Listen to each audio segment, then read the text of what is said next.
Hey, what's going on, everybody? Welcome to another episode of the Weekly Daily Podcast. Thank you for tuning in. Appreciate you guys being here. I'm here. I'm happy to be here. It's a nice sunny day here in Colorado, which is pretty common, but it's nice. It's nice and warm. It's been up and down, which is also pretty common, especially during this time of the year. We had snow last week or 2 weeks ago, and some cold days, and now I think yesterday was in the 70s. I think today might get up to the 70s. So, all over the place. It's making my brain bounce around and try to figure out the changing of the seasons that is and is not happening at the same time. So that's always confusing. I was trying to get these headphones I've got. Headphones do not fit my head.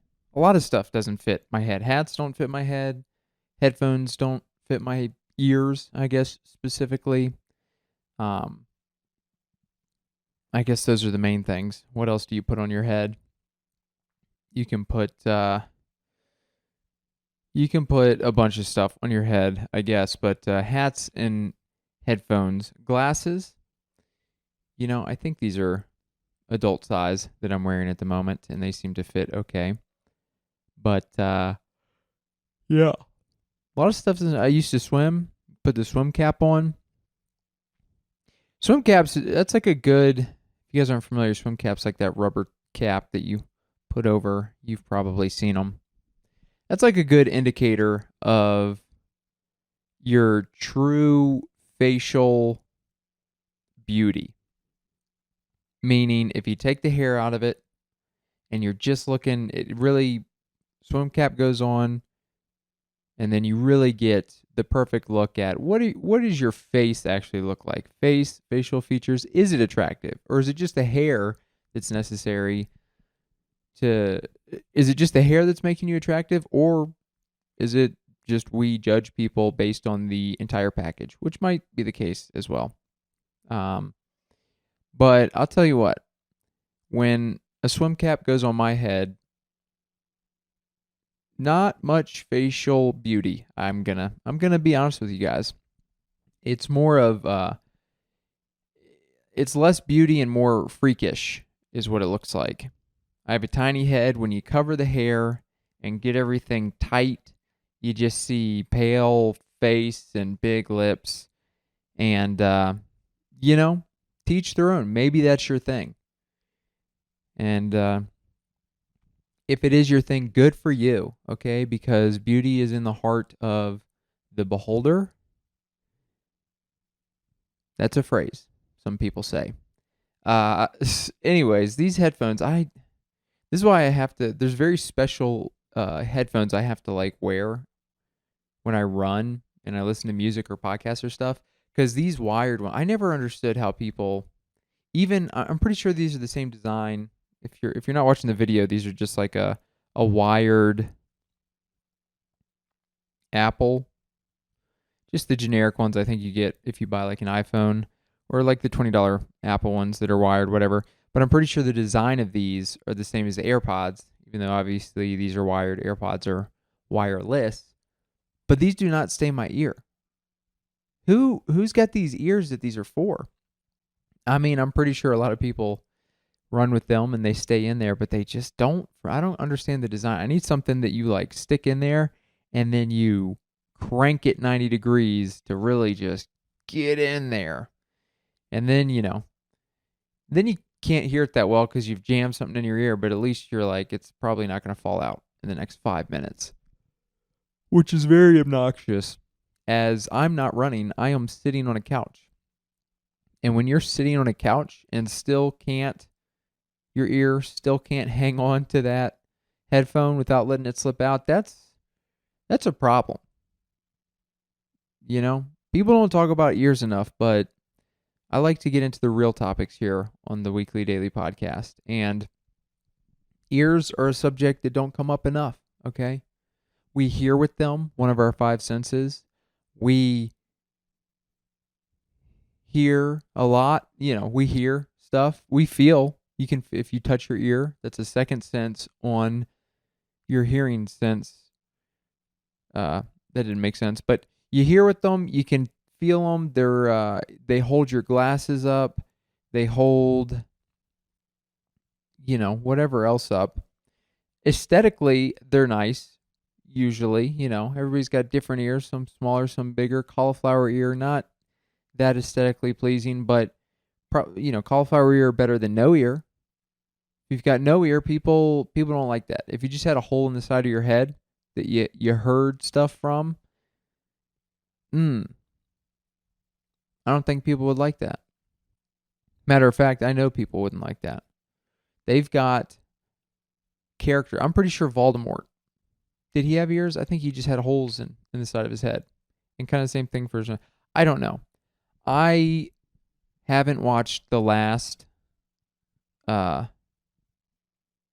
still haven't watched the final movie. Harry Potter, I watched the first 7 movies.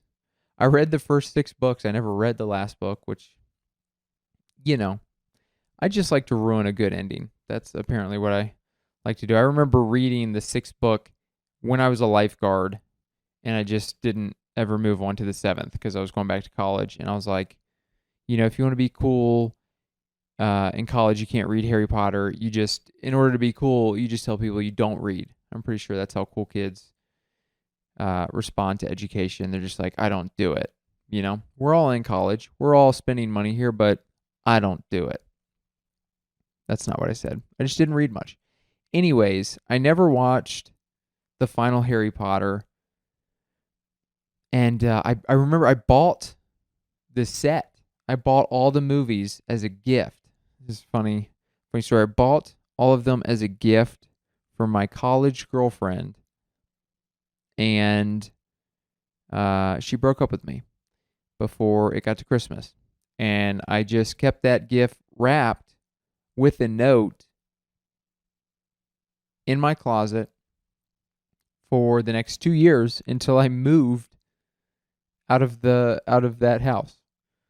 And then I remember opening up. I think I gave away the movie set to somebody, but I remember rereading the note.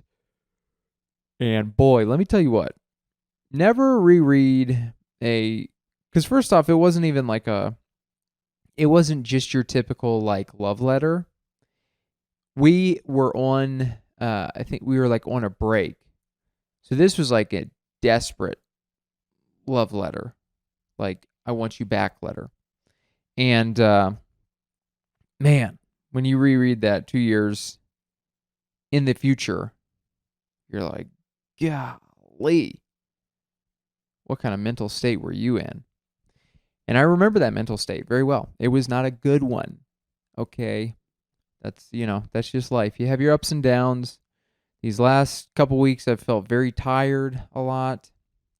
I'm looking for that energy to come back. I mean, I'm trying to live the healthiest life maybe that I've ever lived. And at the moment, I've been pretty tired, which is a little frustrating, but that's how, again, sometimes you just go through the ebbs and flows, and it can take a while to get everything in sync and ready to go with the changing of the seasons and with just life stuff going on. You can feel tired, but I've been trying to get in that routine. Waking up in the morning, I'll go for a walk, try to get my body moving. I stare at the sun. That's what Andrew Huberman says. Look at the sun and get your whatever rhythm started. And you know what? Looking at the sun, it's like, is this good? You look at it and you go, all my life I grew up and they're like, don't look at the sun, you'll destroy your eyes. And then all of a sudden it's like, it's healthy to look at the sun. And it's like, but how long? Am I looking directly at it? I'm not quite sure. I'm roaming around outside thinking I'm being healthy, but I'm probably just burning my retinas out. But I've been doing that. I've been drinking that AG1. Been trying to run a little bit more with the cooler weather. With the warm weather, I love the warm weather, but the older I've gotten, the more it cools down and the more my body's able to really run for longer distances and at quicker speeds. I'm starting to be like, man, you know what? The cooler weather is great for that, at least. I don't like it being cold in the apartment. I turn my heater off. Well, I don't know. I'm yawning right now. I just had a nice, solid lunch, some hamburger, vegetables, avocado, and potatoes. Well-rounded breakfast. 10:30 o'clock lunch. But yeah, the routine's been good. I've been getting a lot of sleep. I felt good this morning. I'm generally feeling fine. I just having that energy, that silly, goofy energy for comedy at the end of the night when, the shows and mics are happening is what I want, and I feel like I'm kind of just lethargic at that point in the day, and hoping to be able to get in a routine that helps me find that extra gear, when you got to bring it and you're just like, so guys, who else goes to bed right now usually? But I've also I think I mentioned this on the last podcast, I bought some mouth tape to tape your mouth shut basically at night. Not even basically, that's what it is. You tape your mouth shut, it forces you to breathe through your nose, and apparently that's healthier for you because I think you get more oxygen, which is kind of weird because you're like, these are, your nostrils are very tiny and your mouth is much bigger. So I don't know how it gets more oxygen, but apparently it filters out toxins as well, or whatever. What's the word? My mind wants to say obstacles, but it's not obstacles, obviously. Little particles, objects. Who knows, guys? I thought I was feeling better, but as you talk out sometimes, as you talk out loud, you start realizing maybe my brain isn't clear. Maybe I'm still stupid today. You ever think about that? You ever go, a couple days a week I'm kind of not stupid, but a lot of the days a week I'm pretty dumb. And who knows? It's a coin toss at the moment for today. But I've been using that mouth tape for about a week now, and it's been interesting because obviously you're taping your mouth shut, which is kind of like weird to do, and you wonder like, will I be able to breathe? And yeah, I'll wake up and I'll wake up, which is good. And I don't think it's as hard as it's not that hard to do, to get in the routine of, but I don't know. I've been sleeping a lot and hoping that, people go, oh, you breathe through your nose, you wake up so refreshed. And I feel fine. I mean, I feel normal as far as getting up. No big change, but like many routine changes or new things that you try, I think it's very easy to judge off a couple days and go, this is or isn't for me or whatever.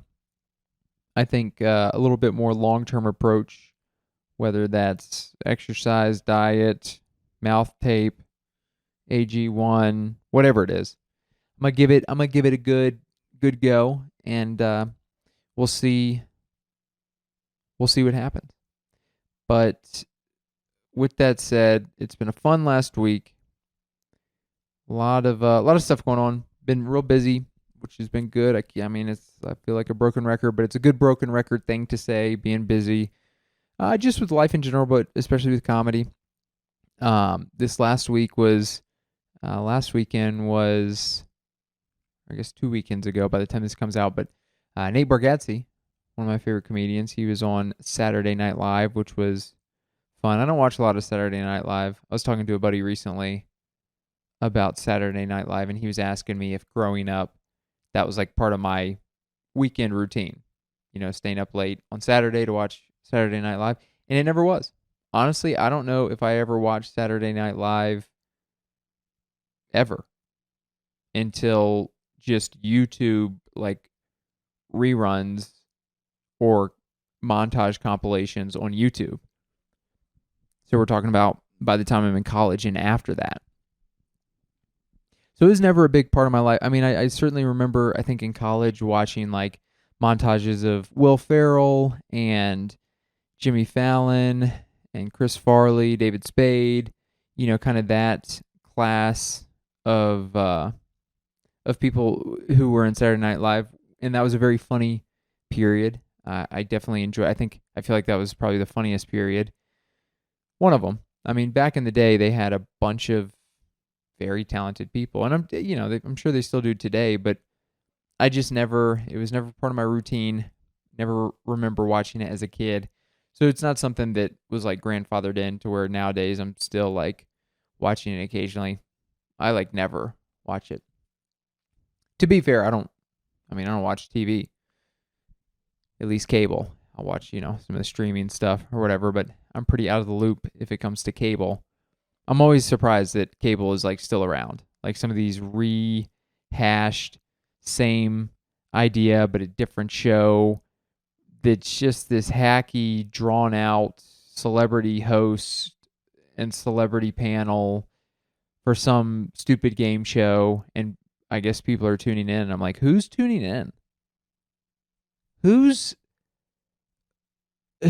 turning the TV on Tuesday night to NBC to go, ooh, The Masked Singer. Oh my goodness. I've been waiting all my life for C-level celebrities to put a weird costume on and sing really out of pitch and tune. Ooh, boy, is that my favorite. Wrong. That show is dumb. How do people watch that?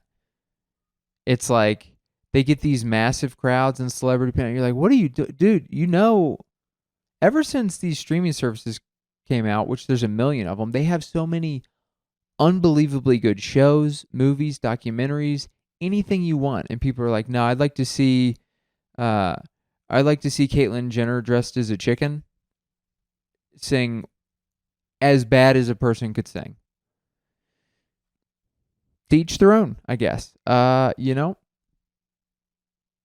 for me though. So I don't know. I don't know how that's still around. But anyways, Nate was on Saturday Night Live, and I watched all the like sketches and his monologue on YouTube. Very funny. His monologue was very funny. Does stand up for the first 10 minutes of the show. Was very good. He said, because I listened to his podcast as well, and he said on the podcast that his monologue was basically just the first 10 minutes in his act right now. So it's not like he really wrote new material a week or two in advance just for Saturday Night Live. Like he's been touring, doing arenas and just, tons and tons of venues selling tons of tickets. And I think he said he just took basically the first 10 minutes of his current hour and did that for Saturday Night Live. I'm sure he like edited it maybe a little bit. I think he said he maybe condensed it a little bit, probably cut some things to make it a little bit tighter because 10 minutes is very different from an hour. An hour, it's like this long act where you're able to stretch things out a little bit more, and there's a little bit more importance on flow versus jokes per minute. But yeah, he said he ran the set maybe 5 or 10 times in New York a couple of days before leading up to it. Then did that, and then he did a bunch of sketches. I watched a handful of sketches, which were funny. By far, the funniest one was this one about George Washington, and basically it's like 1776, like Revolutionary War time, and he gives it's this whole sketch about him giving this quote-unquote inspirational speech about how they're fighting for freedom and the ability to choose their own system of weights and measurements, and just kind of the funny. I mean, it's obviously been done a million times, but it was just done very well in this sketch and just kind of highlighted all the funny and absurd stuff about how in America we use the imperial system instead of the metric. I think that's what it's called. I don't even know what it's called. I'm pretty sure that's it. But like feet and gallons and yards and inches instead of centimeters and meters, and just the stuff that's way easier. it was very funny. There was parts where, he's like, we have the freedom to choose names and whatever. And he's like, and 2,000 pounds will be called a ton. And they were like, what will 1,000 pounds be called, sir? And he goes, nothing. They said,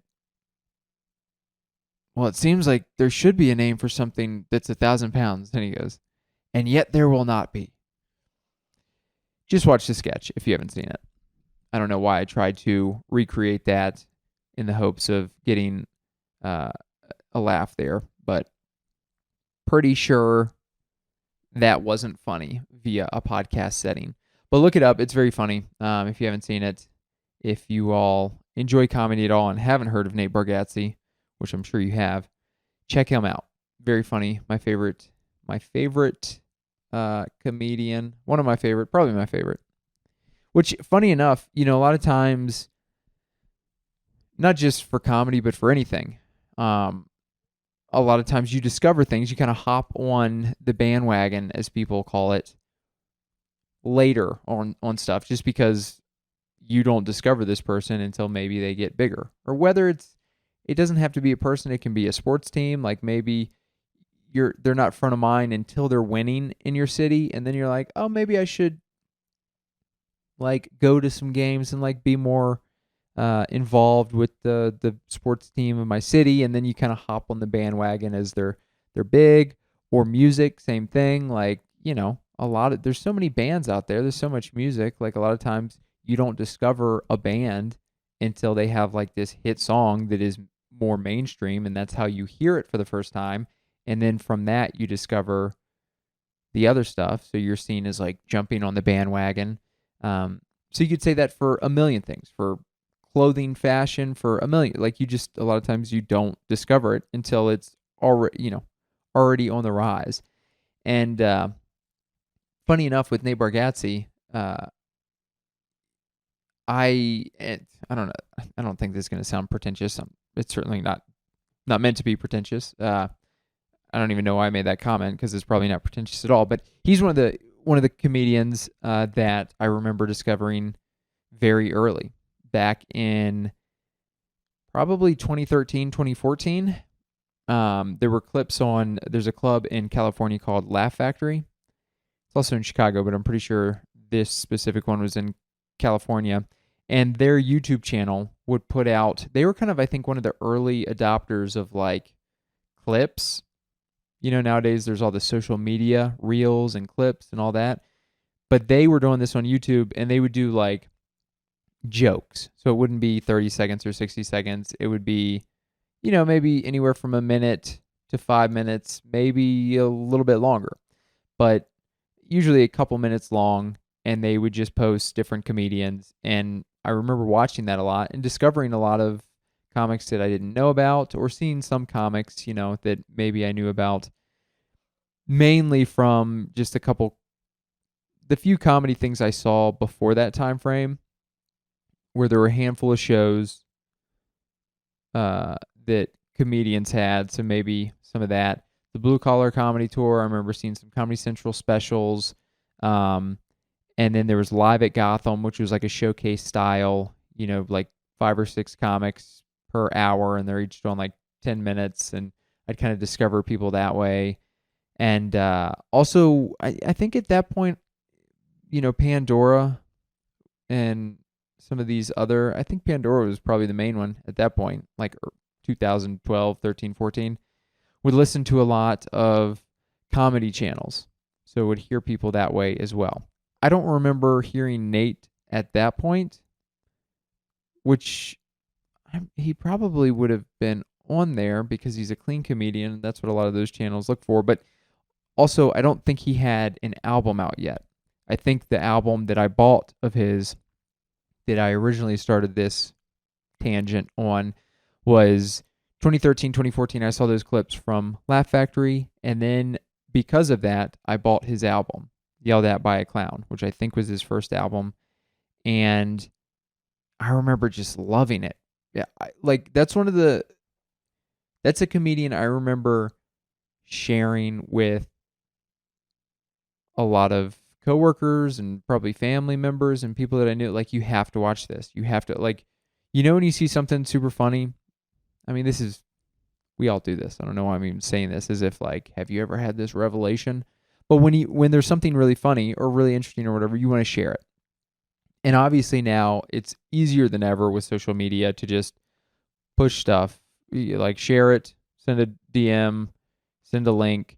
It's very easy. But back then, like 10 years ago, a lot of that kind of sharing stemmed from literally just like getting in front of a computer and being like, hey, come here, man. Come here, friend. Come here, family member. And pulling it up on YouTube and being like, you have to watch this. And then you were able to watch it together, which honestly is like the huge, like sharing a moment and laughing together. That's like I think the feeling that we want to get, which is very different than sharing it to somebody who's just somewhere else. You send it via cell phone and then they just like send a thumbs up or like a laughy face to it. And you're like, they're probably not lying. They probably liked it. But also maybe they hated it. And just to be cordial, they said, yes, thumbs up. I acknowledge the link that you sent me. So that was what I remember doing back then. And so I bought his album and was a big fan of it. Only comedy album I've ever purchased in my life. And I would listen to that in the car. I guess I bought the digital on iTunes, but I'd listen to it in my car quite a bit.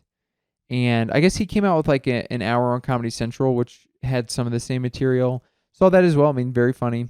But it wasn't until 2017 when I guess there was just a gap until 2017-ish when he got a 30-minute special on Netflix via the stand-ups series. And just great 30 minutes. If you haven't seen it, go watch it. And then the Tennessee Kid after that. And then, all his stuff after that. I've been a big fan of. His pandemic one from like 2021 was not his best, but also under the circumstances, it was just kind of not the best setup for comedy. Being outside and trying to mic like individual tables. It just made it, what we do as comedians, it can be really hard to capture the essence of it a lot of times. And so it stinks sometimes when you see a special, especially when somebody's like, hey, here's the product that I've worked on for years to present to you via the television, via a screen that you can watch at home. And sometimes it just doesn't translate.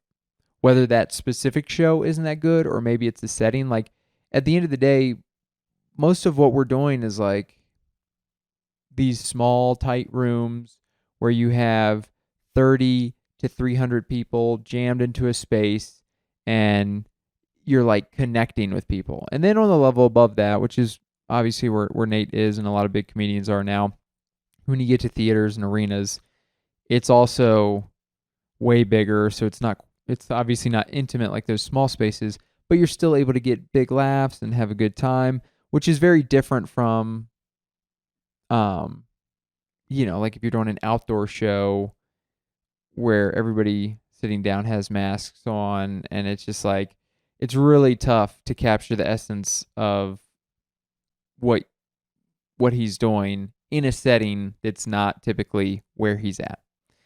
So that goes for him, and honestly, a lot of people doing specials. When you're doing specials in general or recording something, there's like more pressure, and it kind of takes you out of the moment some. And so live shows is what I'm saying. You should go to live shows. That's where it's at. That's where comedy is just at its best. But discovered him about 10 years ago, and it's been really cool seeing him blow up, get on Saturday Night Live. Very cool dude. I'm, I'll just follow his path, and in 10 years, I'll be doing. No, that would be awesome. I honestly, I wouldn't even want that. To do arenas, that's too. Once you get to arenas, you can't go back. Like he's so big now, you just can't. You can only fall from there, and your fame is kind of at a level where it's probably pretty obnoxious, just being recognized everywhere. being able to just be a full-time comedian and do like good clubs, even theaters. Like a lot of people have paved this path out to be able to do 500 seat theaters, and yet they're still able to live pretty regular lives. They're not, maybe obviously the comedy people that enjoy their stuff know who they are, but it's not like I wouldn't want to be, and I don't think a lot of people, if they're being honest, want to be a celebrity at the height where your life is hindered by your celebrity. With that said, guys, let's talk about, I say that all the time. With that said, I say that and I'll type that in emails a lot. Blah blah blah, this that. With that said, blah blah blah. I couldn't even come up with an example without it. I said this that. That's not even people don't do that. But guess what? I do that. I just did that. But what have I been up to this last week? Comedy wise, again, like I said, busy week. As I've mentioned in past episodes, I've been trying to work through new material. And boy, let me tell you this is actually funny. Last Monday, went to Irish Rover open mic and went there to work on some new material. And it's been a minute since I've done this, where I haven't felt like I've been super creative with my jokes and come up with something really good in the last couple weeks. So I was like, you know what? I'm just gonna write something. Just write something and go on stage with it. And this is what I used to do all the time in the past, which I think has its pros and cons for sure. But I wrote a handful of things, didn't have it memorized, went to the open mic, and I was like, look, I'll just, I have it on my phone. When they call my name and say, Ben, you're up in 2 or whatever, you're up in 5 minutes, 10 minutes, then I'll look through the phone, I'll look through the notes and just try to kind of have a basic idea of what it is and just go up and do my best. And nobody let me know that I was going up. So I hadn't looked at my notes. And then all of a sudden it's just next on stage right now, Ben Dailey. And so I run up to stage and I didn't even have time. I was like too out of sorts to even pull it up on my phone. I was busy just trying to get the recording on. And I went up there and floundered. I mean, which makes sense. It's like I'm trying to rehearse something that I don't even have memorized. And then at that point, you're like, what are you doing? And I used to do that all the time because my mantra was kind of like, I would rather bomb than do old material that it's already worked out, and I'm trying to work out new stuff. It's an open mic. I'm trying to get better, trying to build more material. But over the last year or so, what I've realized is, yes, work on new stuff at mics, but also don't just take whatever on stage that's you already know in your heart of hearts, you're like, this isn't good. But also B, you don't have memorized at all. Take a couple days at home to kind of write something out, memorize it a little bit, maybe self-edit as you talk it out and go, that doesn't sound natural, let's take that out, let me add this in, whatever the case may be. And then take it on stage. So it's still a new joke on stage. You've never done it in public before, but at least you have some semblance of where you're going with it. Versus I don't have this memorized, and also it's not even a funny joke to begin with. It's just something I wrote, and I'm like, just go say that because I don't want to say the old stuff. And at that point, if that's what I'm doing, then it gets to the point where it's like, well, you're not being productive at the mic. Because I still think that, it can take half a dozen times for you to fully get something memorized and say it on stage with the beats you want to say, to then be able to get the input on the joke. Is it good or bad? But also, don't go up with the joke not at all memorized. And then also don't go, it was the first time I went up in a while where I was like, this joke, I don't even believe in it, but let's just go up there. And that's just a recipe for looking silly. And I did look silly. I felt out of whack, which, it's good. You got to be shaken up a little bit every once in a while. I mean, it was based on the circumstances. That was probably what it was going to be no matter what. Because if you go up with a joke that you have written, and again, I didn't have memorized, but I was trying to recite it from memory, then you just look like an uncomfortable robot. And then obviously, if you don't remember the words, then you're just like, you're like a robot with short circuiting. And versus like if you just go up there with a story or like an idea of what you're going to talk about, then you can be in the moment and you're like, I don't really have punchlines, but I'm being just a real person on stage. And that can be productive because you're learning to be comfortable on stage without really an idea of where you're going specifically. So that was a good reminder of what not to do there on Monday. But Tuesday, went to another mic and worked on a couple things. Wednesday, I think I took off. Did I? I'm pretty sure I took off. Trying to remember if I went to a. Yeah, I think I just hung out. And then Thursday, Friday, Saturday, had shows. Did a Don't Tell on Thursday, which was very fun. It was at a location I've done before that historically has been kind of a tighter room for whatever reason, just a room where people are there. It's like a cool little back room spot and seats. I almost said seats are in butts. Butts are in seats. People are there. But just whatever it is, a lot of times just a very tight crowd that's like doesn't want to laugh. But this time, it was the best show I've done there. It was great. They were into it. They were laughing. They were having a good time.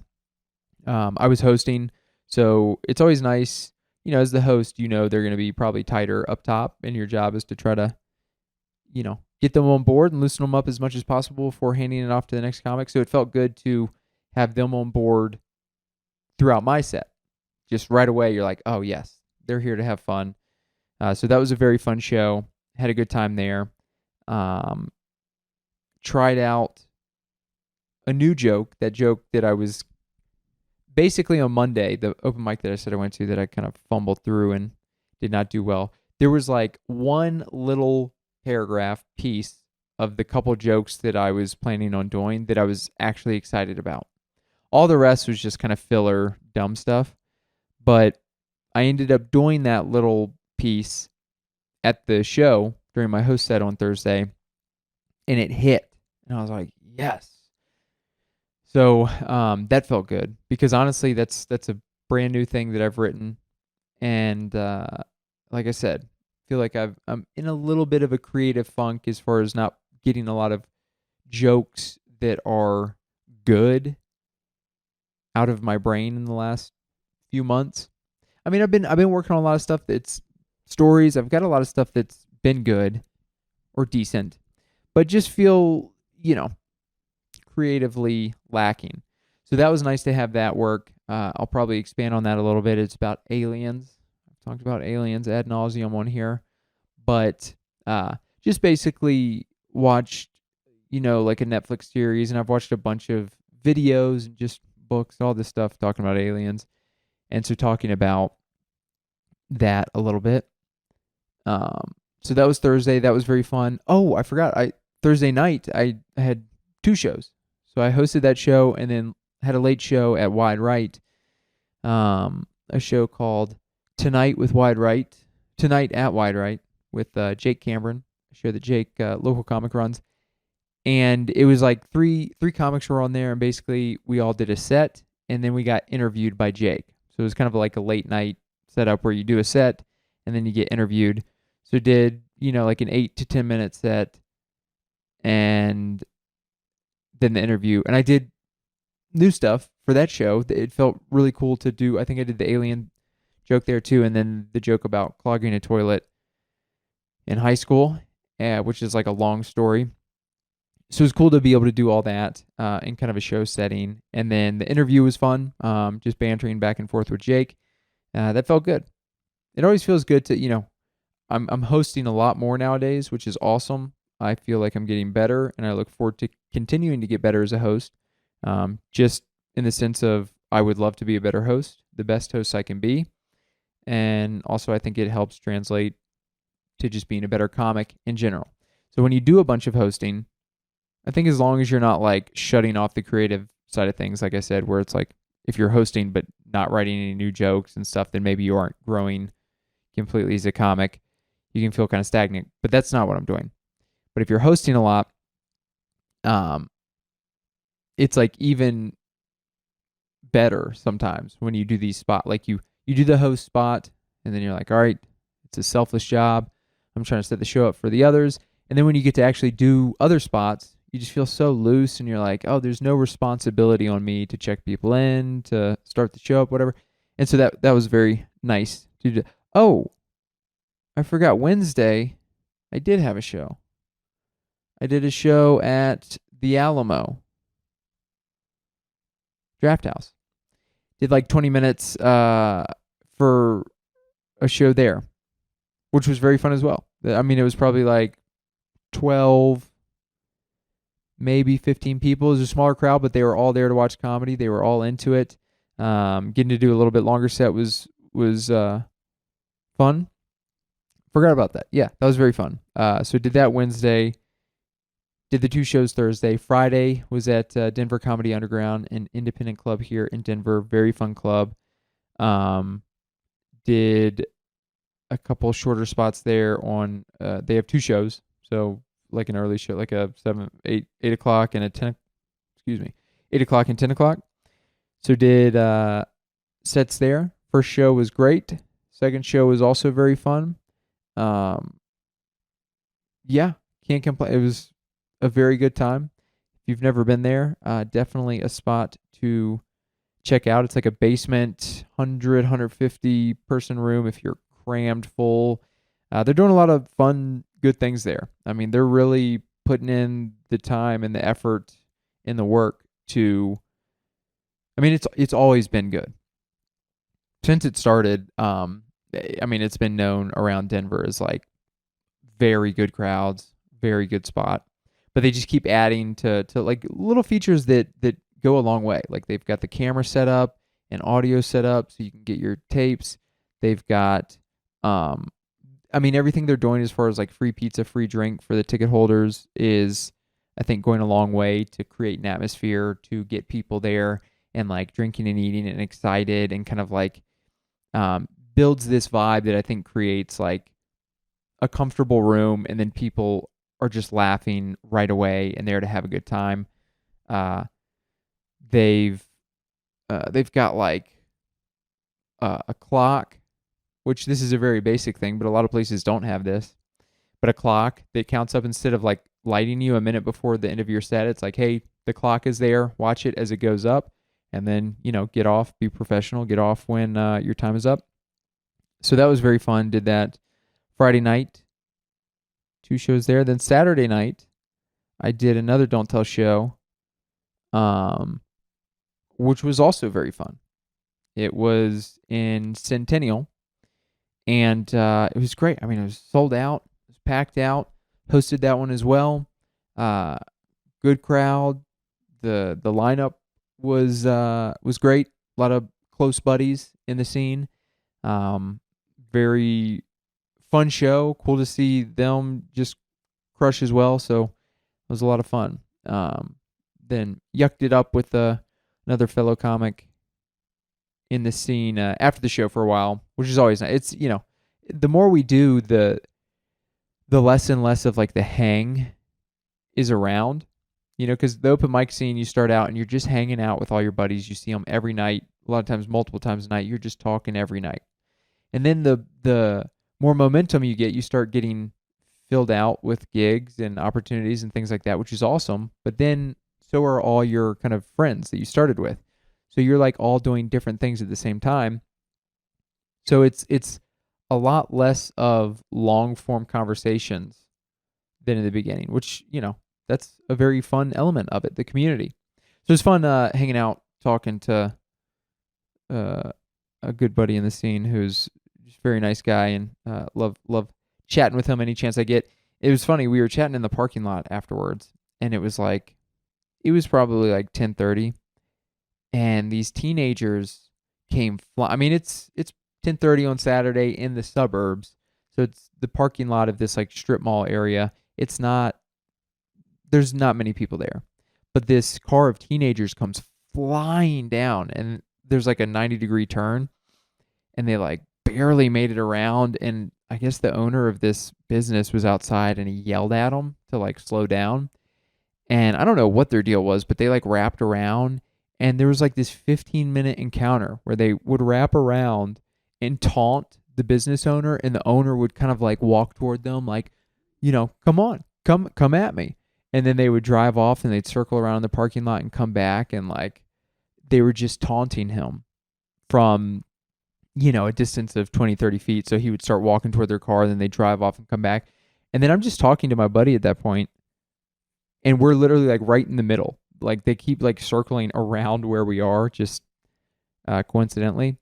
And then the guy was like, the business owner was calling the cops, and then the teenagers, they like park, and multiple of them get out, and they're like barking at this business owner, and the business owner had like multiple people from his business come out, and I was like, am I about to watch grown adults fight 16-year-olds? It was also, like when I was 16, you'd go hang out with buddies, and you get into a little mischief, but it's like never was I speeding through parking lots waiting for somebody to be like, hey, yell at me, but in a way where it's like, be responsible, stop doing that. And then being like, we're going to fight. He just told us to slow down. Let's get out and beat up a adult. I don't know. That was interesting, but honestly, they might have fault. I sat there for a little while, but also I was like, these kids, the fact that they're doing this makes it seem like they're probably on drugs or drunk or something. I was like, they could just like drive around in circles and hit my car. I'm not trying to get stuck here any longer. So I headed out, but I kind of wonder what happened there. But that was my week of comedy. It was very fun. I'm looking forward to this week. I've got a Don't Tell show on Friday, and then a rotating tap show on Saturday. And I think that's it. I'm pretty sure at the moment. So yeah, go check those out. If you're a local, if you're a comic, whatever, check them out. Other than that, though, I've been reading a lot more. I'll end the podcast on this. Reading a lot more. I finished The 12th Planet. I finished Big Magic, a creative living book. And now I'm reading The Body, Stephen King book that was made into Stand By Me, I think, the movie. And it's a little bit shorter. I ordered multiple Stephen King books. I'm excited on writing his book about like his writing process. I think I ordered Holly. I ordered The Body. Maybe one more Stephen King. I can't remember. But I also bought a couple other. I'm excited. I got a bunch of books to get through, and so I'll keep you updated on those. I feel like I've had a little boost of reading here recently, so maybe I'll end this year with a respectable amount of books, and I'll keep you guys updated on it. But that's where I'll end the podcast today. Thank you guys so much for listening. I hope this was not too boring, what I've been up to over the last week. But yeah, thanks again for tuning in, and I'll see you guys again next week.